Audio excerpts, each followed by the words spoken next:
Motion been made and second. All in favor? Aye. Opposed? Motion passes. Hi everyone, welcome to the June 2000 edition of Wavelength.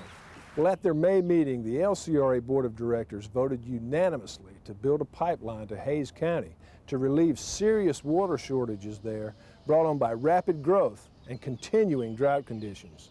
You have our support. The vote followed a 3-hour public hearing where elected officials, homeowners, and environmentalists voiced their opinions on the proposed $25 million pipeline and water distribution system.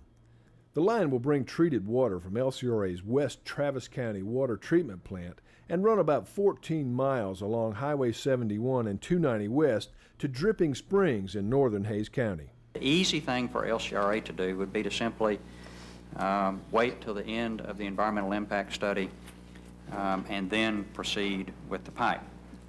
But that does not respond to the other side of our mission, which is to provide water where water is needed. Our people need your water. Your pipeline can and should bring it to us now. I'm asking this board to approve the immediate construction of the proposed LCRA pipeline. And that's really the concern here, is that you're looking at converting a region that right now is essentially rural into one that will be essentially suburban. This summer is going to be devastating. We're not going to have water this summer in the Glen Rose water formation, nor are we going to have it in Upper Trinity formation. We're going to have to drill 1,000 feet, and that's 800 to 1,000 feet, which is $8,000 to $10,000 to get to bad water. Water that we have to condition. Water we have to waste because we have to condition it in order to get it into our house. We don't want to do that anymore. We want surface water. Following board approval, LCRA General Manager Joe Beal and U.S. Fish and Wildlife Supervisor David Frederick signed this Memorandum of Understanding, which allows construction of the 24-inch water line to begin. Under the agreement, only existing homes and businesses will be supplied water until completion of an environmental impact study and review by Fish and Wildlife. I think this is good for both human health and safety, for relief for Dripping Springs, this is phase 1 of the project, as well as a long-term look at a solution to the problem of lack of water and water quality. In early May, the LCRA began providing 5-gallon jugs of water to residents of Sunset Canyon in northern Hays County. This came after several wells in the area went dry, and the Hays County Commissioner's Court declared a water emergency in Hays County, a move which greatly accelerated the pipeline process. It's a big problem. I personally think that we need to do what we can to facilitate the pipeline and get the process moving forward, because this is an issue of health and safety and the welfare of our citizens of our county. Yesterday, what we did to... Tim and Linda Irwin built their dream retirement home in Sunset Canyon 3 years ago. They knew about potential water problems in the area, but were devastated when, without warning, their well went dry. When you don't have water, I kind of panicked. It made me really recognize that we had to change our whole way of thinking about that resource. The Irwins bought 3,000 gallons of water to supplement their well and installed 2 huge tanks to catch rainwater for their garden and flower beds. This is all new. Again, a month ago I would have told you, well, I don't know if we need a pipeline out here or not.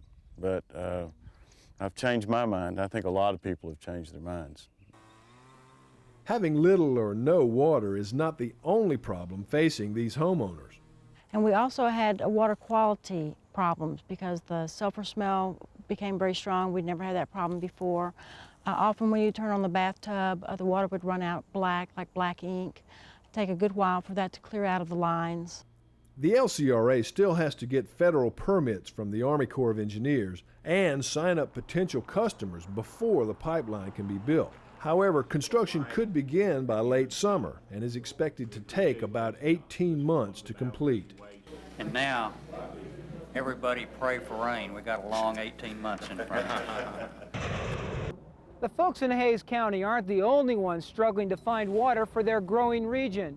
Just north of Austin, the city of Leander is thirsty to find long-term solutions to their growing water problems as well. Leander is a growing city with a big problem. They are running out of water.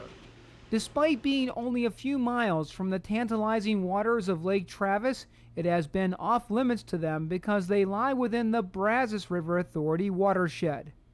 But all that is going to change as the two river authorities put aside boundaries and jurisdictions and focus on helping the people of Leander find the water that will keep their community from drying up. In the last 10 years, the population has gone from about 3,500 to 9,500 within the city proper. Water demands increased, and there was not a reliable water supply for this town. What they did was to go to LCRA and to the Brazos River Authority and ask those two entities to get together and to do their job. And that's what the two river authorities have done. In early May, the two river authorities broke ground on a new $21 million water facility that will serve the needs of Leander well into the future. I think that this plant will be the answer to those questions and actually show that two river authorities can join, use their collective resources and put those together with the local needs, recognizing the local needs, and come up with a project that serves the people of Texas and the local people here in Leander. A 30-inch water main will extend from the water intake site at the mouth of Sandy Creek on Lake Travis to a 30-acre plant site on Trails End Road. From there, the water line will carry treated water 8 miles cross-country to Leander's water storage tank. When water begins to flow to residents in about a year, it will crystallize the positive relationship that has developed between the two river authorities since they formalized their alliance in 1995. The LCRA and the BRA alliance is working well in other projects, as we anticipate it's going to work well here. LCRA is going to be the owner and the constructing entity for these facilities, and BRA will be operating the facilities on a long-term basis. This was regional cooperation at its finest, and if they can do it, then little cities like us can work with other cities and get things done as well. They pulled together to make this thing happen for us, and we're appreciative of it, and we're going to show our thanks by working with other communities just the same. The Leander project is just one of 10 projects that the LCRA has on the drawing boards to help citizens throughout Central Texas find and develop water supplies to meet their growing needs. In the early 1980s, the Colorado River below Austin was not in good shape. Urban runoff and sewage spills were constant problems. Water quality was very poor. Things got so bad, even the Boy Scouts left the river. Well, in 1984, when I came to the Capital Area Council, the quality of the river was so poor at that time that I had to cancel the canoe trip. And today truly is a marvelous day because of the good works of LCRA and a lot of the communities up and down the river. The Scouts are able to return to a great program. And today, let's just hit the river and have a good time. Good day. On the first Saturday in May, 100 Boy Scouts and their leaders from the Capital Area Council came back to the Colorado River for a canoe and camping trip. Celebration in Texas Saturday. 100 Boy Scouts will canoe the now cleaned up Colorado River, which they helped reclaim. You know you've arrived when the king of good news, Paul Harvey, tells your story. A lot of hard work has gone into cleaning it up, and I think it's real important for us to do our part to keep it that way, and I know you guys will. So I hope you have a great day and a safe day, and have fun. The river was a bit muddy on this day following recent rains, but it was running swiftly at about 1,200 cubic feet per second, which made for easy canoeing. An adventure like this will make a lasting impression on these young men. And they will be there with us in the next generation, helping to protect the Colorado River, because they enjoyed it. They got in the water, they enjoyed seeing the birds and the egrets and the great herons, they enjoyed seeing the turtles and the fish popping out of the water, and all those things will be ingrained in their mind, and they'll help us in future generations take care of this river. So it's a great day. In 1995, the Austin to LaGrange segment of the Colorado River was designated by the TNRCC as exceptional quality for aquatic habitat and has earned an excellent rating in LCRA's State of the River report. We really opened up the Colorado River. The Boy Scouts officially have come back to the river. They realize now that the quality of the water is great, and it's so undeveloped, it's like a 57-mile park to Austin, from Austin to Bastrop. So I think it's a great day for the river, it's a great day for the Scouts, all these young kids that come out here to get to see the outdoors, and it's so close. I think it's a great day for the LCRA. All the work we've done over the years to create good water quality. Following their 10-mile canoe trip, the group camped at LCRA's McKinney Roughs in Bastrop County. Scouts, welcome back to the Colorado River. Paul Jonker was an LCRA employee who was passionate about his work, his family, and his friends. So when he was tragically killed last year while working at an LCRA substation, it left a void in the hearts of everyone who knew him, and it left them struggling to find a way to keep his memory alive. Everyone who knew Paul knew that he loved the game of baseball, and he especially loved watching his two boys play. But there was one problem.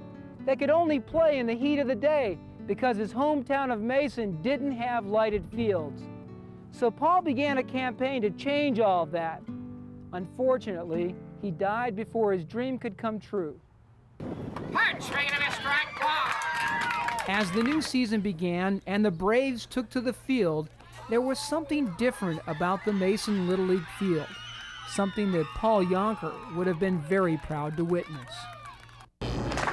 So in honor of Paul, we officially dedicate these lights. I know that for decades to come, children from all over this community will enjoy this field day and night.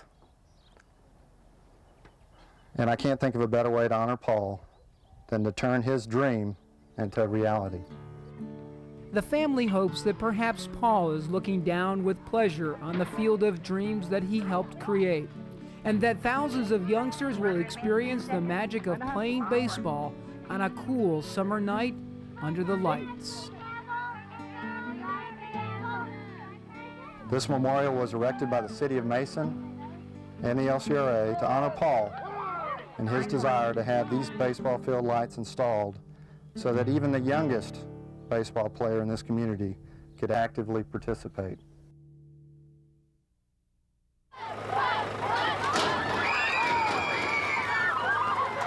It's a graphic reminder of just how quickly accidents can happen around farm equipment. This demonstration was part of a farm safety day camp held recently at LCRA's Cooper Farm in Fayette County. 100 of these children die every year as a direct result of that accident. Over 300 fifth graders from 7 Fayette County schools attended the Farm Safety Day, which was sponsored by Progressive Farmer magazine and the Lower Colorado River Authority. What you're going to learn here today will not only help you in keeping you safe, but I hope will help you help others stay safe too. LCRA board member Gail Linke spoke to the group about her own personal tragedy involving a farm accident. My dad was killed in a farm accident. He was riding a three-wheeler, and if I get choked up, I'm sorry. This happened 13 years ago. He left the house, he said, "I'll see you later." He never came back. What happens out of that is you live with a lot of things that you don't understand. How did this happen? Why did this happen? But the big thing that you live with is, God, I hope it doesn't happen to someone else. And how can I help it? Help other people know what to do so it doesn't happen to them. Listen to what these individuals say. Rancher Bruce Dobsloff told the kids how a brief lapse in concentration while working on a hay baler cost him all of the fingers on his right hand. I wanted to share my story this morning about one little slip-up when I quit paying attention to some safety rules that we need to follow each day. And those safety rules are so vital to our lives, and we don't realize it until we violate one of them. Bruce has endured over 60 hours of surgery to repair the damage and actually transplant 3 of his own toes to his hand. Students rotated among 9 different safety stations. In general, we use chemicals to help us make our lives better. Topics included how to use and dispose of chemicals properly. They are a lot stricter. To pass their test, it's going to have to be a lot better helmet. All-terrain vehicle safety. What's the most important thing you need to know when you're around the water? Water safety. Anywhere I am, no matter where I am. First aid. Wear some safety glasses so stuff's not flying up and hitting you. Yes. Lawnmower safety and much more. And we're going to give away goodie bags at the end of the day today. And we've asked the kids to take these bags home with them and share with their parents the different safety issues that were discussed today. So hopefully, even though we're only going to touch 300 kids directly today, they can in turn touch 600 adults, their parents, and we can get this word out to 1,000 people. Nationally, there are 20,000 farm-related accidents involving kids each year and 100 fatalities. This farm safety program at Cooper Farm is one of only 6 held in the entire state of Texas. Cooper Farm is all about partnerships. It's not us doing it all, it's bringing partners to come in and help us do whatever we need to, whatever we're asked to do.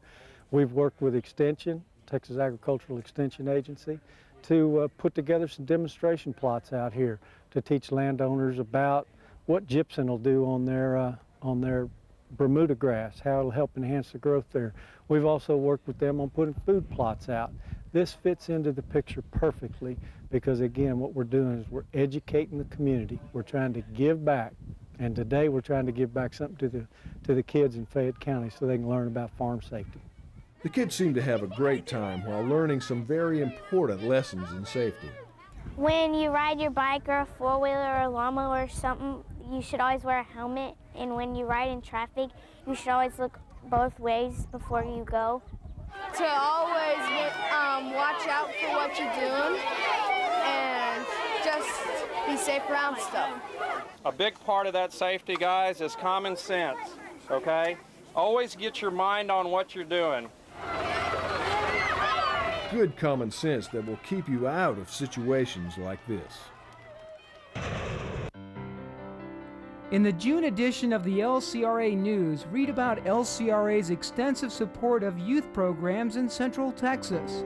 And you can find out about preparations for peak electrical demand during the long, hot summer. And read about the new challenge of protecting confidential information without compromising LCRA's open culture. That's the June edition of the LCRA News.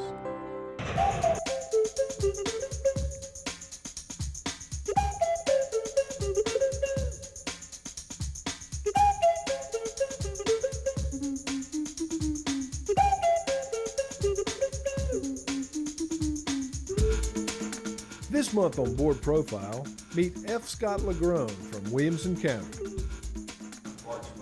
Scott LaGrone was appointed to the LCRA Board of Directors by Governor Bush in May of 1999.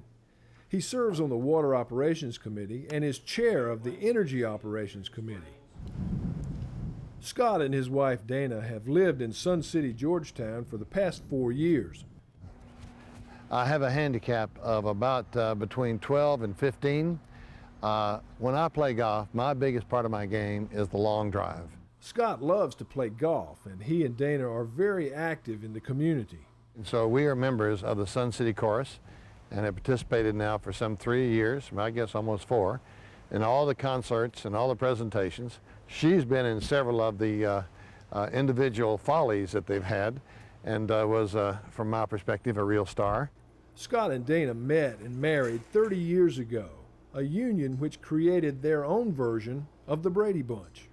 I had 3 girls and a boy, and he had 3 boys and a girl, and we had some the same ages. It was quite exciting. Today, the LaGrone Bunch includes 21 grandchildren. Scott LaGrone has a master's degree in physics and was one of the founding fathers of Radian Corporation here in Austin. He worked at the environmental engineering and consulting firm for 29 years before retiring. Retirement, however, did not last. Okay, great.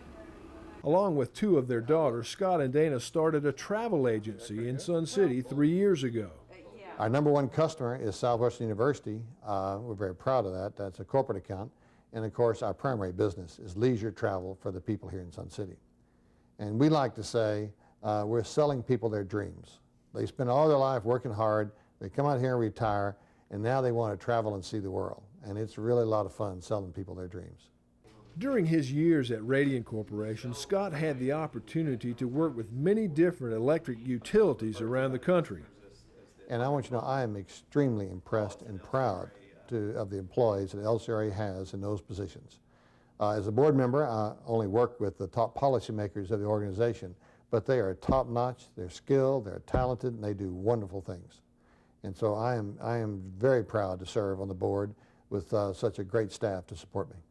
LaGrone says that water in Texas is going to be the most important issue facing us in the future. Control and maintenance of the Colorado River is critical for this whole Central Texas area to have a future. And so it's very important. Decisions like Hays County, all of those Village Bee Caves, all of those areas that drain into the Colorado River, we need to find a way to supply them water, and then later we need to find a way to do their wastewater. So we ensure that it's done right and it's done correctly. Scott says he and Dana have truly enjoyed his first year on the LCRA board, a group he is very impressed with. They are fine people. They are all trying to do a great job, and it's a pleasure to be on the same board with them. And I hope they feel the same way, because this is one of the few boards I've been on where everybody seems to put out the time and effort to do their very best. Scott LaGrone's term on the LCRA board will expire in 2005.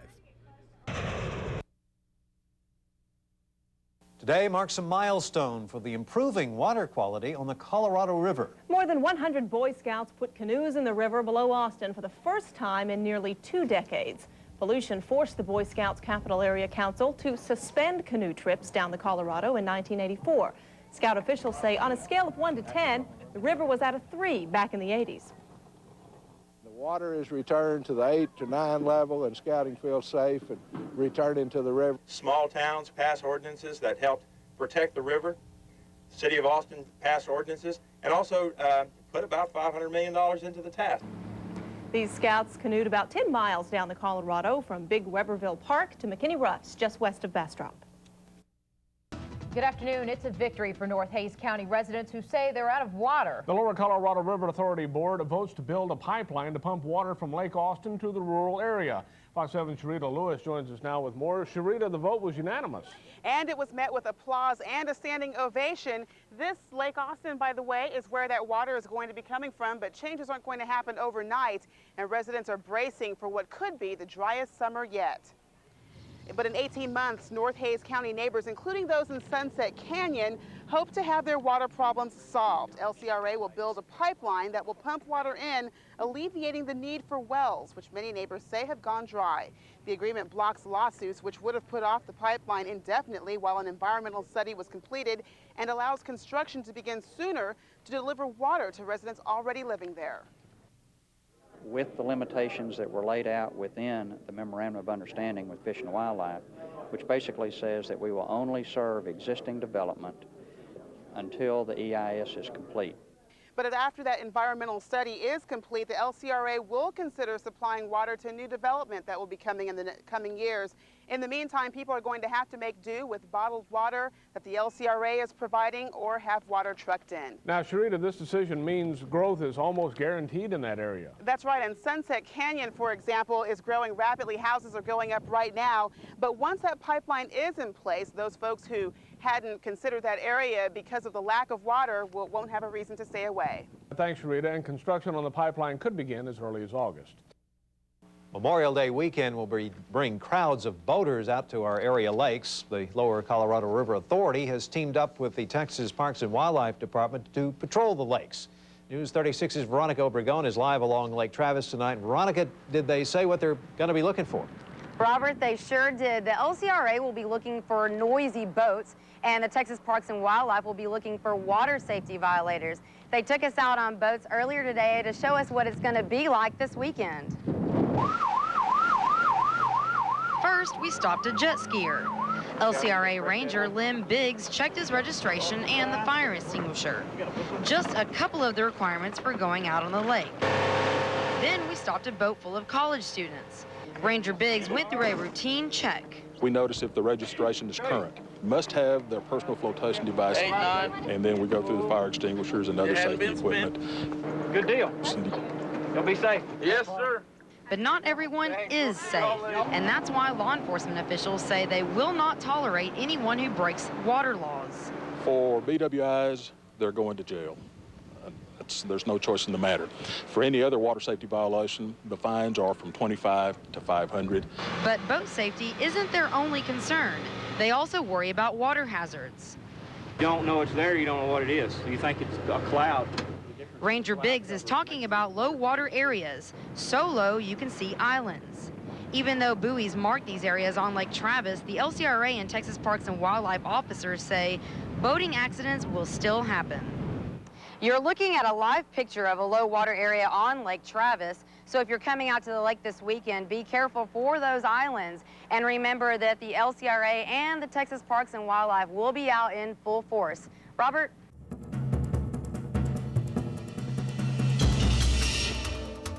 Well, that's it for this edition of Wavelength. Stay cool, and we'll see you next time.